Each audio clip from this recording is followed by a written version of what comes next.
Aujourd'hui, ta vie est comme ça. Parce que tu n'as pas la connaissance de Dieu. 2 Samuel chapitre 24 verset 2. La Bible dit que Saül, quand tu lis la parole, tu vas voir que David a voulu faire le recensement de son peuple. Parce que David, il s'est dit que lui, il est arrivé à un certain niveau de la gloire de Dieu. Il voulait maintenant maîtriser son peuple. Laissez-moi vous le lire rapidement. Non, je n'ai pas le temps de le lire. On n'a pas le temps, il faut qu'on y parte. Le roi dit à Joab, chef de l'armée, qui était auprès de lui, il dit à Joab d'aller faire le recensement, parce que David s'est rendu compte qu'arrivé à un certain moment de sa vie, il avait la victoire sur cet ennemi. Il avait tellement de la victoire. Maintenant il s'est dit, est-ce que ce n'est pas son intelligence? Est-ce que ce n'est pas sa capacité? Est-ce que ce n'est pas sa ténacité? Est-ce que ce n'est pas ses forces qui lui donnent la victoire? L'ennemi est toujours tapis dans l'homme. Il regarde ton caractère. Il regarde ton vieil homme. L'ennemi cherchera toujours à te nuire. L'ennemi cherchera toujours à te proposer le meilleur pour t'éloigner de Dieu. L'ennemi, c'est son rôle. C'est son rôle. Et ton vieil homme est là, en train de se nourrir de l'orgueil. Ton vieil homme est là, en train de se nourrir de la désobéissance que tu manifestes au devant de Dieu. On ne peut pas suivre deux maîtres en même temps. C'est pas possible. L'orgueil, ça ne vient pas de Dieu. L'orgueil vient de Satan. Ça ne vient pas de Dieu.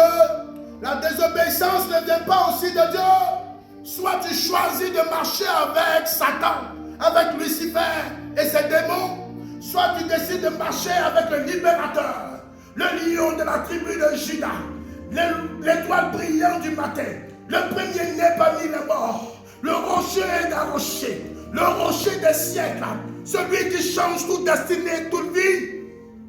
Fais ton choix. Dans la présence de Dieu, aimez Dieu.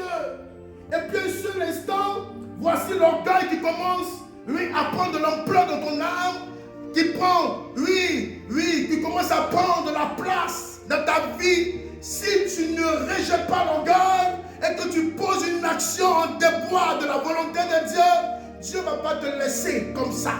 Il va te frapper. Plus tu montes avec Dieu, plus Dieu t'en demande.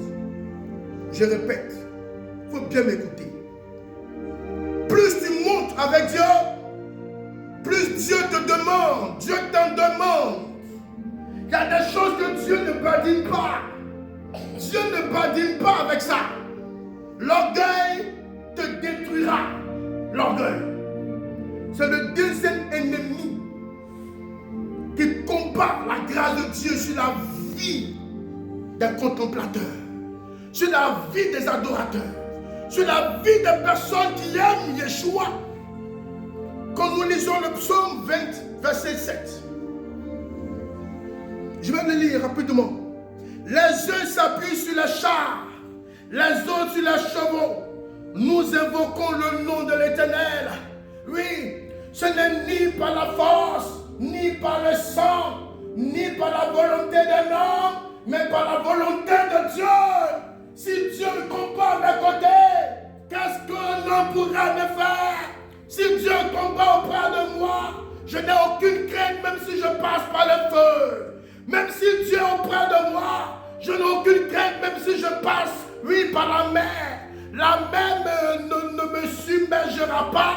Le feu ne me brûlera pas. Parce que l'orgueil est chassé de ma vie. Ma vie est une vie de contemplation.